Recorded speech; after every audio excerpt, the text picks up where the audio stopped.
যতদিন শ্বাস নেব আমার ইসলামকে বাঁচিয়ে রাখবো, যতদিন বেঁচে থাকবো নির্যাতিত মানুষকে নিপীড়ন থেকে রক্ষা করে অধিকার পরিষদের নাম নিয়ে এখানে আব্দুল খালেক, তৌকির এবং নাম না জানা আরো কিছু মানুষের ভিডিও ফুটেজ যেগুলো আছে আমরা অলরেডি তাদের নামে মামলা দিয়েছি। 24 ঘন্টা সময় দিলাম, যদি গ্রেফতার করে আইনের আওতায় আনা না হয় আমরা ডিসি অফিস ঘেরাও করব।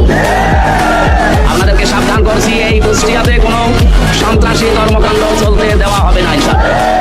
যতদিন শ্বাস নেব আমার ইসলামকে বাঁচিয়ে রাখবো, যতদিন বেঁচে থাকবো নির্যাতিত মানুষকে নিপীড়ন থেকে রক্ষা করে যাবো। কেউ কাউকে সাদা দেবেন না, কেউ কারো কাছে সাদা নেবেন না।